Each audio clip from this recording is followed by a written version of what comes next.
규제 자유 특구의 기술 개발과 사업화에 많은 예산을 투입하고 규제 샌드박스 활용도 높일 것입니다. 이런 스타트업들이 유니콘 기업으로 성장할 수 있도록 최선의 노력을 다하겠다. 이제 중소벤처기업부 장관으로서 4차 산업혁명의 선도국가로 만드는 일에 매진을 하고자 합니다.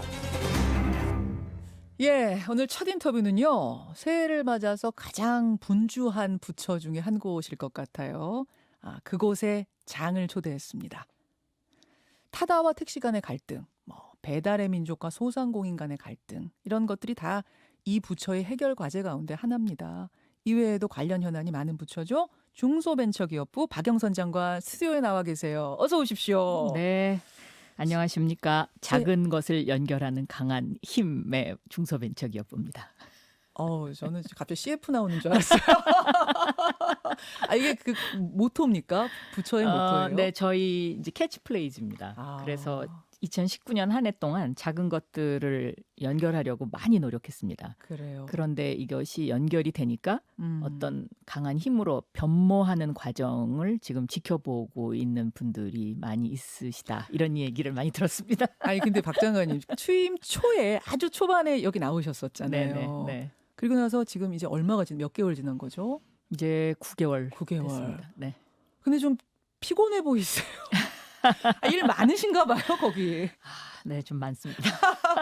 오늘 새벽에도 새벽 5시에 일어났다고 아까 말씀하시던데 네. 취임 후 첫 인터뷰에서 그러셨어요. 제1호 프로젝트로 규제자유특구법이라는 걸 실행한다. 이렇게 말씀을 하고 가셨는데 그 뒤로 보니까 총 14개 규제자유특구가 선정이 됐네요. 네. 어떤 성과들이 있었습니까? 어제 이 규제자유특구의 대규모 투자 1,000억 원, 그러니까 GS건설이 배터리 리사이클 제조 공장을 포항에 이제 세우기로 하고 예. 문재인 대통령님 모시고 어제 이제 협약식을 가졌죠. 그래서 이것이 저는 굉장히 큰 이제 성과로 도출이 됐다. 아직 6개월이 안 됐습니다. 이 규제자유특구 지정한지. 그런데 이 규제를 푸는 문제, 이것은 단순히 우리 대한민국만의 문제가 아니고요. 이 4차 산업혁명의 기술 발달을 정부나 국회가 쫓아가지 못하고 있기 때문에 이것이 지금 세계 각국의 공통의 관심사입니다. 그래서 지난해 11월 말에 제가 OECD 사무총장을 만났을 때도 제가 예상치 않았던 첫 질문을 받은 것이 바로 이것입니다. 한국에서 규제자유특구라는 것을 한다는데 그거 좀 설명 좀 해주고 영어로 된 자료 좀 얻을 수 있겠냐. 관심이 많군요. 다른 나라에서도. 네. 그 규제자유특구에서 K-유니콘이 나오도록 하겠다. 네. K-유니콘, K-팝, K-드라마 이런 거 들어봤습니다만 K-유니콘은 뭔가요? 요즘 이제 국가의 경쟁력을 이야기할 때요. 스타트업이 요즘 대세지 않습니까? 대전환기니까. 지난 100년의 어떤 결과물로 있었던 이제 1세대, 2세대 기업들 말고 3세대 기업들이 출연을 해야 되거든요. 그래서 이제 유니콘, 그러니까 이제 기업 가치가 1조 원이 넘는 기업들의 숫자가 어느 정도나 되냐 해서 이게 세계 순위가 매겨져 있습니다. 근데 제가 중소벤처기업부 장관 왔을 때 우리가 나라가 6개였어요. 그런데 지난해 연말에 11개까지 기록을 했습니다. 그래서 지금 세계 6위를 기록하고 있는데요. 저는 이 유니콘을 얼마만큼 더 많이 만들 수 있느냐, 그리고 규제자유특구를 통해서 새로운 유니콘이 탄생되느냐, 이것이 경제 성장의 원동력이 될 것이고 또 굉장히 앞으로 미래의 100년, 대한민국 미래의 100년의 먹거리를 만들어갈 수 있을 것이다, 이렇게 생각하고 미래 있습니다. 먹거리, 네. 신산업, 그렇습니다. 3세대 기업이라고 좀 표현하셨나요? 네. 그런 곳들이 바로 유니콘이다. 그렇습니다. K-유니콘이다. 그러니까 이렇게 설명드릴 수 있습니다. 1, 2차 산업혁명 때 우리 조선시대였잖아요. 그때는 대한민국의 명함도 못 내밀 때고 이 1, 2차 산업혁명의 기술을 우리가 60년 압축 성장으로 해서 만들어진 기업이 1세대 기업, 삼성, LG, 대우, 현대 이런 기업들이고요. 2세대 기업이 2000년대 초반에 김대중 대통령이 초고속 인터넷망을 전국적으로 깔물어서 네이버, 다음, 이렇게 카카오, 그렇죠. 이런 기업들이 만들어졌고요. 그렇죠. 이제 4차 산업혁명, 문재인 정부에서 무엇을 했느냐라고 국민들이 물으신다면 4차 산업혁명 디지털 경제로의 대전환, 그 기반을 깔았다. 이렇게 답을 할 수 있어야 된다. 저는 그리고 그렇게 하면 저희가 굉장히 성공한 정부다라고 생각합니다. 근데 여기서 중요한 것이 이제 아날로그 경제에서 디지털 경제로의 대전환을 누가 가장 먼저 하느냐. 이것이 이제 세계의 그 패권을 다투는 일인데요. 아날로그 경제에서 디지털 경제로. 그러면서 제3세대 기업들이 새로 출연을 해야 된다. 예. 여기에 이제 핵심이 바로 데이터를 모아서 예. 이 데이터를 5G 네트워크를 이용해서 AI로 누가 가장 먼저 접목시킬 수 있느냐. 이 경쟁이 지금 벌어지고 있는 거죠. 야, 네. 어려운 문제인데 그렇습니다. 이 흐름을 빨리 캐치하는, 빨리 잡아서 따라가는 국가가 선점하는 거잖아요. 그렇습니다. 그 시장을. 그런데 대한민국이 굉장히 유리한 고지를 유리해요? 점령하고 있습니다. 유리해요? 왜냐하면 아. 5G가 세계 최초로 상용화됐고요. 예. 이 5G 인프라가 전국적으로 깔려 있는 어떻게 보면 유일한 나라이고 440만 명이 지금 5G를 사용하고 있거든요. 이 세계에서 유일한 나라입니다. 그렇군요. 네. 아, 근데 왜 유니콘이라고 불러요? 그런 기업을? 이제 유니콘이라는 게 가상의 그 동물이잖아요. 예. 가상의 동물이니까 우리가 그렇게 앞으로 클 것이다라는 희망이 거기 담겨져 있는 것이죠. 상상 이런 네. 것들 네. 알겠습니다. 그런데 이렇게 뭐 중기업, 중소기업 벤처부에서는 중소벤처기업부에서는 이렇게 이제 신산업에 힘을 주어서 노력을 하고 계시는데 보면은 현실에서 지금 신산업과 기득권 산업 간에 충돌이 갈등 충돌이 계속 나타나고 있습니다. 뭐 대표적인 것이 여러분 잘 아시는 타다와 택시 간의 갈등도 있고요. 또 배달의 민족이라고 하는 이제 배달 앱들과 소상공인 간의 갈등도 있고 과연 이제 이런 것의 어떤 기준을 우리가 가지고 있는 것인가, 가지고 대처하고 있는 것인가, 우리 정부가 어떻습니까? 그렇습니다. 저는 지금 말씀하신 바로 그 부분에 균형점을 잡아주는 것이 정부가 할 일이다라고 그렇죠. 생각합니다. 100년 전에 마차에서 자동차로 변하던 시절에도 똑같은 갈등이 있었습니다. 근데 그 당시에 영국은 붉은 깃발법이라는 것을 만들어서 마차편을 너무 들어주다가 자동차 산업의 기득권과 패권을 미국에다 놓쳐버렸죠.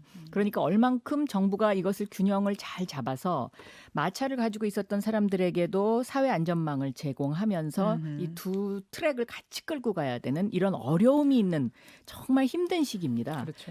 예를 들면 타다 문제 같은 것은 물밑 대화가 그동안에 많이 있었습니다. 정부와.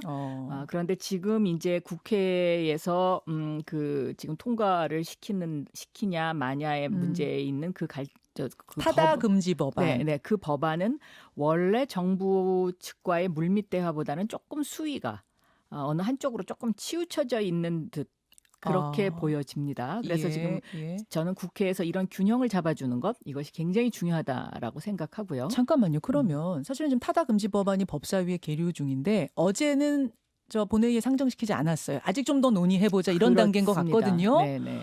어떻게 하셔야 개인 의견입니다. 그리고 뭐 중소 벤처기업부 장관으로서의 이제 의견입니다.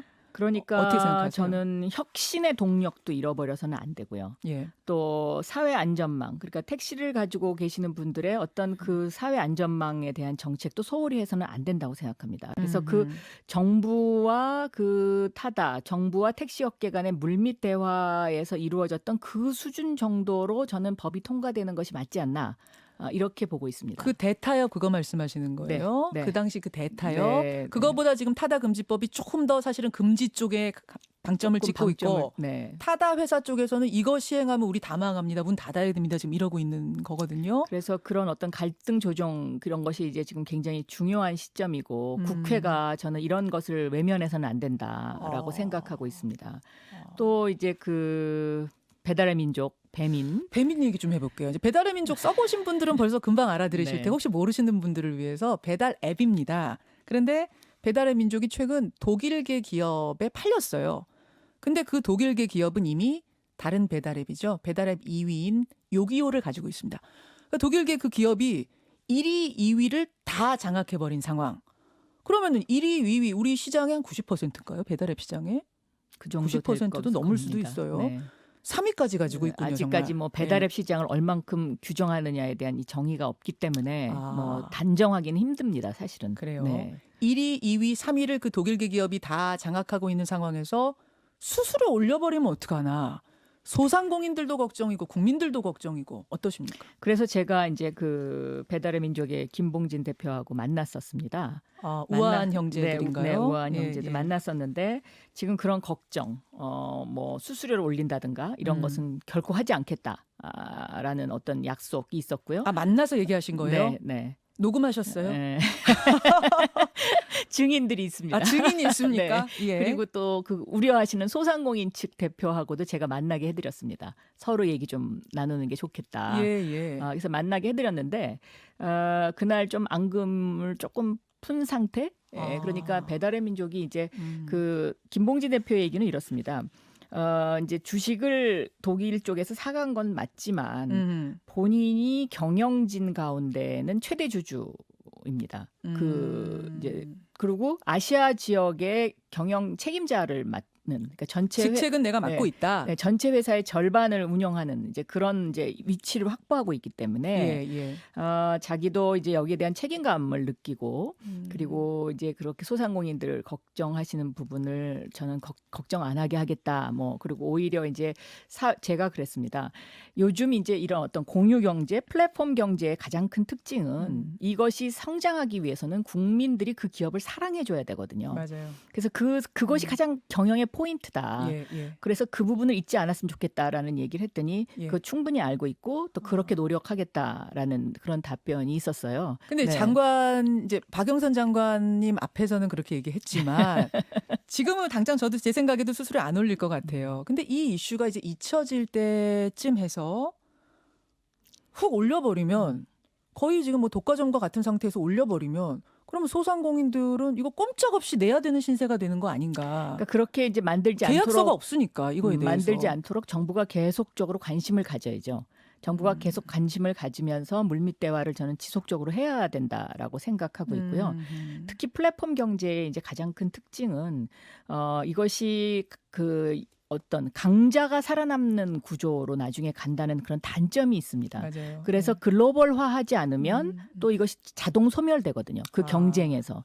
그러니까 스타트업이나 혁신의 어떤 입장에서 봤을 때는 이번 어떤 그런 딜이 예. 반드시 이것이 나쁜 것만은 아니다. 그렇게 받아들이지 말아달라. 네, 그런 관점도 이것을 인정을 해줘야 됩니다. 근데 왜 하필이면 독일계 기업이냐 또 이런 얘기들도 왜냐하면 하기도 그것이 하거든요. 이제 시장 경제에서 그 기업이 갖고 있는 위치와 이런 것들 서로 이제 지금 아주 치열한 경쟁을 하고 있는 두 업체거든요. 예. 그렇기 때문에 이 플랫폼 경제에서는 M&A가 많이 일어날 수밖에 없는 그런 상황이고요. 그래서 저는 두 가지 관점을 다 이해해줘야 된다라고 이해해줘야 보고 된다. 있습니다. 그래서 소상공인 쪽의 우려도 저는 충분히 그것을 저희가 들어드려야 되고 예. 또 의견을 전달해드려야 되고 그래서 제가 만나게 해드렸습니다. 두 분. 잘하셨어요. 잘하셨고 네, 사실 이제 배달의 민족이 여론의 문매를 많이 맞았잖아요 이번에. 그렇습니다. 그것에 대해서 또 안타까워하는 기업인들도 있더라고요. 국민들이 그만큼 사랑했다는 의미죠. 네, 그렇죠. 그렇기도 네. 하고 또 네. 한편에서는 어쨌든 이 조그마한 회사를 잘 키워서 외국계 기업이 몇 조를 들여서 산다고 하는데 팔았으면 잘 판 거 아니냐 또 이런 의견도 있고 이걸 어떻게 봐야 되는 그것은 것인가. 스타트업계의 의견이죠. 스타트업계에서는 또 그러더라고요. 그만큼 우리가 인정받았다. 그러니까 기업으로서의 가치를 인정받았다는 그 사실 하나만으로도 스타트업계가 굉장히 활기를 띠고 있거든요. 우리도 이렇게 인정받을 수 있구나. 대한민국의 스타트업이 이제 이런 그런 좀 봐달라 이 네, 말씀이신. 네. 알겠습니다. 박영선 중소벤처기업부 장관 만나고 있습니다. 박 장관님 뭐 이렇게 어렵게 나오셨는데 개인 이야기도 조금만 여쭐게요. 지난 3일에 불출마 기자회견 하셨어요. 네. 박영선, 김현미, 유은혜 장관 세 분이 함께. 일단 안 우셨어요, 박 장관께서는? 저는 마음으로 많이 울었죠. 마음으로 우셨습니까? 네. 일단 불출마 선언의 후회는 하지 않으십니까?